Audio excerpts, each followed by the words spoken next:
Hello friends, Dhamu's kitchen and blog પર તમારું સ્વાગત છે.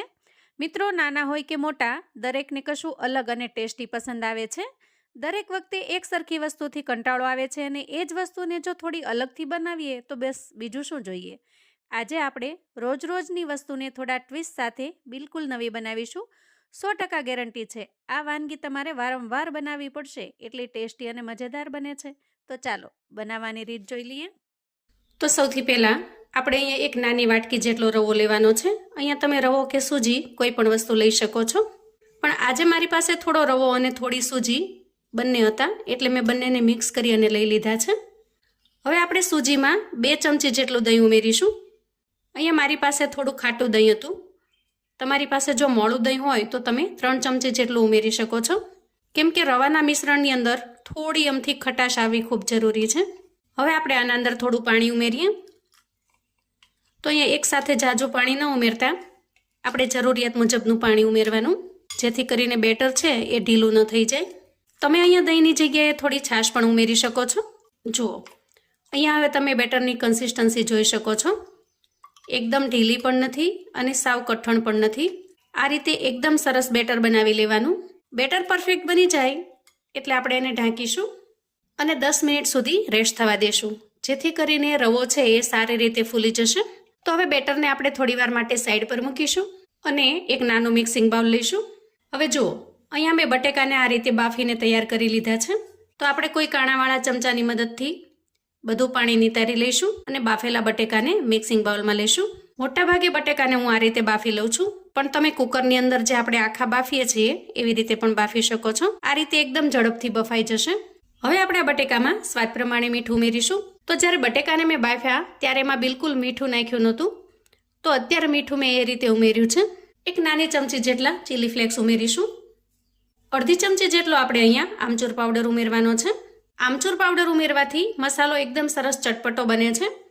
અહીંયા તમે આમચૂર પાવડરની જગ્યાએ થોડો લીંબુનો રસ પણ ઉમેરી શકો છો અને અડધી ચમચી જેટલું લાલ મરચું પાવડર. અહીંયા સ્પાઇસી જેટલું બનાવવું હોય એ પ્રમાણમાં લાલ મરચું લેવાનું, કેમ કે ઓલરેડી આપણે ચીલી ફ્લેક્સ ઉમેરેલા છે. અડધી ચમચી જેટલી આદુ મરચાંની પેસ્ટ ઉમેરીશું. પેસ્ટને આપણે થોડી અધકચરી ખાંડવાની, જેથી ટેસ્ટ ખૂબ જ સરસ આવશે. અને હવે આપણે કાંટીની મદદથી અથવા તો મેશરની મદદથી બટેકાને મસાલાની અંદર મેશ કરી લેવાના છે.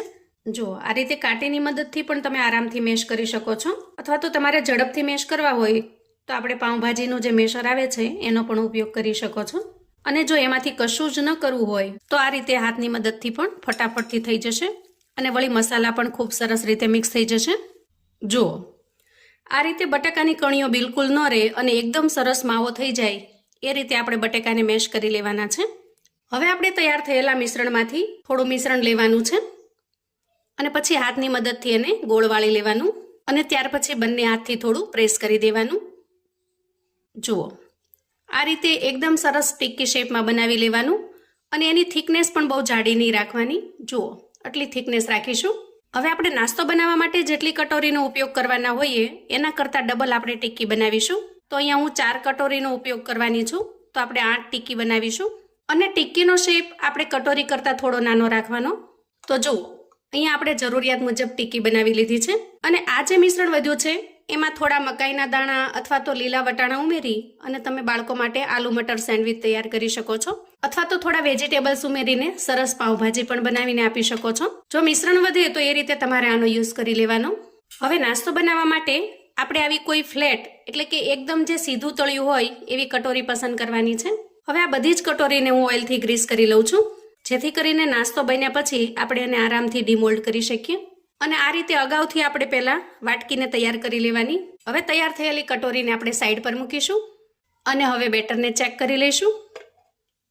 જુઓ, અહીંયા રવો છે એ સારી રીતે ફૂલી ગયો છે, એટલે મિશ્રણ થોડું ઘાટું પણ બન્યું છે. તો થોડું પાણી નાખીશું અને બેટરને આપણે બેલેન્સ કરી લઈશું. જુઓ, થોડું જ પાણી નાખવાનું, જેથી કરીને બેટર ઢીલું ન થઈ જાય. જુઓ, બેટર છે એ ફરી મીડિયમ બની ગયું છે, બહુ ઢીલું પણ નથી અને વધારે કઠણ પણ નથી. આ કન્સિસ્ટન્સી બરાબર છે. બેટર તૈયાર થઈ જાય એટલે આપણે મસાલા કરી લઈએ. તો અહીંયા હું 5 ચમચી જેટલો થોડો અમથો તીખાનો પાવડર ઉમેરું છું, કાળા મરીનો પાવડર, અને સ્વાદ પ્રમાણે મીઠું ઉમેરીશું અને સારી રીતે મિક્સ કરી લઈશું. તો આજના નાસ્તા માટે આ બેટરની અંદર માત્ર 2 જ મસાલા જશે. એકદમ સિમ્પલ મસાલાથી ખૂબ જ ટેસ્ટી એવું બનીને તૈયાર થાય છે. અને હવે બેટરની અંદર આપણે 1 ચમચી જેટલો ઇનો ફ્રૂટ સોલ્ટ ઉમેરીશું અને થોડું પાણી નાખી એક્ટિવેટ કરી લઈએ. તમે અહીંયા ઈનોની જગ્યાએ ખાવાનો મીઠો સોડા પણ ઉપયોગમાં લઈ શકો છો. એનાથી પણ એકદમ સરસ જાળીદાર નાસ્તો બનશે. પણ ઈનોનું રિઝલ્ટ થોડું વધારે સારું આવે છે, એટલે મેં અહીંયા ઈનો લીધેલો છે. ઈનો ઉમેર્યા પછી બધી જ વસ્તુને આપણે સારી રીતે ફેંટી લેવાની. આ રીતે ફેંટી લેવાથી નાસ્તો ખૂબ જ સરસ જાળીદાર બને છે. હવે આપણે નાસ્તો બનાવવા માટે તૈયાર કરેલી 4 વાટકીને લઈ લઈએ અને સૌથી પહેલા આપણે એમાં બેટર ઉમેરી દઈએ.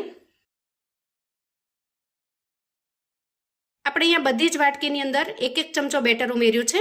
ત્યાર પછી થોડું વેજીટેબલ્સ મેં આ રીતે સમારીને રાખેલું છે, એ આપણે ઉમેરીશું. વેજીટેબલ્સની અંદર મેં અહીંયા કેપ્સિકમ છે એને ઝીણું સમારી લીધું છે, ટમેટાને ડુંગળીને ઝીણા સમારી લીધા છે અને થોડા સ્વીટ કોર્ન છે બાફેલા એ લઈ લીધા છે. તો આ રીતે થોડું વેજીટેબલ્સ ઉમેરી દેવાનું અને ત્યાર પછી એક ટીક્કી મૂકી દેવાની. ટીક્કી મૂક્યા પછી ફરી આપણે થોડું બેટર નાખીશું, અડધા ચમચા જેટલું. ત્યાર પછી એના ઉપર આપણે ફરી ટીક્કી મૂકીશું અને ફરી આપણે એના ઉપર બેટર ઉમેરી દઈએ અને ત્યાર પછી ઉપર થોડા આપણે વેજીટેબલ્સ ઉમેરી દેવાના. જો અને આ રીતે તૈયાર કરી લેવાના. આટલી તૈયારી કર્યા પછી હવે આપણે ગેસ તરફ જઈશું. ગેસ ઉપર એક મોટા વાસણની અંદર મેં પાણી ગરમ થવા માટે મૂકી દીધું છે. તો લીડ ખોલી અને નાસ્તાને આપણે સેટ કરી દઈએ. સૌથી પહેલા વચ્ચે આવો કોઈ કાંઠો અથવા તો સ્ટેન્ડ ગોઠવી દઈએ અને ત્યાર પછી એના ઉપર આ રીતે જાળી સેટ કરીશું. તમારી પાસે જો ઢોકળિયું હોય તો તમે એને પણ સેટ કરી શકો છો, પણ અહીંયા 4 વાટકી એક વાસણની અંદર આવી જાય એટલા માટે મેં આ રીતે સેટ કર્યું છે. જો આ રીતે 4 વાટકીને સેટ કરી દેવાની અને ત્યાર પછી આપણે ઉપર ઢાંકણ ઢાંકી દઈશું. ગેસની ફ્લેમને આપણે અહીંયા મીડિયમ રાખીશું અને મીડિયમ ફ્લેમ ઉપર નાસ્તાને 8 થી 10 મિનિટ સુધી સારી રીતે સ્ટીમ થવા દઈએ. જો આ રીતે. તો હવે 10 મિનિટ જેટલો સમય થયો છે. આપણે લીડ ખોલી નાસ્તાને ચેક કરી લઈએ. વાવ, જુઓ એકદમ સરસ પરફેક્ટલી કૂક થઈ ગયો છે. અહીંયા તમને જોતા જ ખ્યાલ આવી જશે કે આપણે વાટકા જે થોડા ઓછા ભરેલા એ એકદમ સરસ ફૂલીને ફૂલ થઈ ગયા છે, આખા ભરાઈ ગયા છે. ગેસની ફ્લેમને આપણે અહીંયા બંધ કરીશું અને ચાકુની મદદથી ચેક કરી લઈએ. જુઓ ચાકુ ઉપર કશું જ ચોંટતું નથી, મતલબ કે આપણો નાસ્તો એકદમ પરફેક્ટલી સ્ટીમ થઈ ગયો છે. હવે આપણે બધી જ કટોરી બહાર કાઢી લઈશું. અહીંયા કટોરીને બહાર લીધા પછી એકદમ સારી રીતે ઠંડી થવા દઈએ. વાવ, જુઓ જોતા જ ખાવાનું મન થઈ જાય એવા કટોરી ઢોકળા બનીને તૈયાર છે. સારી રીતે ઠંડા થવા દઈશું અને પછી ડીમોલ્ડ કરીશું. હવે અહીંયા કટોરી થોડી ઠંડી થઈ ગઈ છે. સૌથી પહેલા આપણે એની સાઈડની કિનારી છોડાવી લઈએ. જુઓ અને વાહ, જુઓ અહીંયા આપણા કટોરી ઢોકળા બનીને તૈયાર છે. અહીંયા તમે જોઈ શકો છો. જુઓ એકદમ સરસ જાળીદાર બન્યા છે અને ખૂબ સરસ સ્પોન્જી પણ. જુઓ અને વળી જોતા જ ખાવાનું મન થઈ જાય એવા દેખાવમાં પણ ખૂબ સુંદર લાગે છે. આ ઢોકળાને તમે કોઈ પણ ચટણી સાથે ખાઈ શકો છો. ગ્રીન ચટણી, ટોમેટો ચટણી કે પછી ટોમેટો કેચઅપની સાથે પણ સરસ લાગે છે. અને આપણે આના અંદર સ્ટફિંગ ભરેલું હોવાથી તમે સિમ્પલ ચટણી વગર પણ એન્જોય કરી શકો છો. અહીંયા હું તમને એક કટ કરીને બતાવું. જુઓ સ્ટફિંગથી ભરપૂર આ નાસ્તો ઘરમાં દરેકને ખૂબ જ પસંદ આવે એવો ટેસ્ટી પણ બને છે અને લાજવાબ. અને 100% ગેરંટી છે મિત્રો, જો એક વખત આ રીતે નાસ્તો બનાવશો તો બાળકોથી લઈને ઘરમાં નાના મોટા સૌ આ નાસ્તા માટેની ફરમાઈશ કરશે. બાળકોને અથવા તો મોટાને પણ તમે ટિફિન બોક્સ કે લંચ બોક્સની અંદર બનાવીને આપી શકો છો. તો મિત્રો છે ને એકદમ યુનિક અને અલગ રીતે આપણા કટોરી ઢોકળા. તમે જો ક્યારે આ રીતે ઢોકળા બનાવીને ટ્રાય ન કર્યા હોય તો એક વખત ચોક્કસથી બનાવજો અને મને તમારો ફીડબેક શેર કરજો કે આ નાસ્તાની રેસિપી તમને કેવી લાગી છે. તો આવું અવનવું જાણવા માટે અને મને સપોર્ટ કરવા માટે ચેનલ પર જો તમે નવા છો તો પ્લીઝ ચેનલને સબસ્ક્રાઈબ કરો. વિડીયો ગમે તો લાઈક અને શેર કરો. તમારા સગા સંબંધી મિત્રોને પણ આપણી આજની આ એકદમ અલગ રીતે બનાવેલી કટોરી ઢોકળાની રેસિપી ચોક્કસથી મોકલી આપજો, જેથી એ લોકો પણ બનાવીને તૈયાર કરી શકે, એન્જોય કરી શકે અને એના પરિવારને પીરસી શકે. કોમેન્ટમાં મને ચોક્કસથી જણાવજો મિત્રો કે આપણી આજની આ એકદમ અલગ રીતે બનાવેલી ઢોકળાની રેસિપી તમને કેવી લાગી છે. અને હા, તમે મારો આ વિડીયો ક્યાંથી ને કયા ગામથી જોઈ રહ્યા છો એ કોમેન્ટમાં લખવાનું બિલકુલ ભૂલશો નહીં. ફરી મળીશું એક નવી રેસિપી સાથે. ત્યાં સુધી આવજો મિત્રો.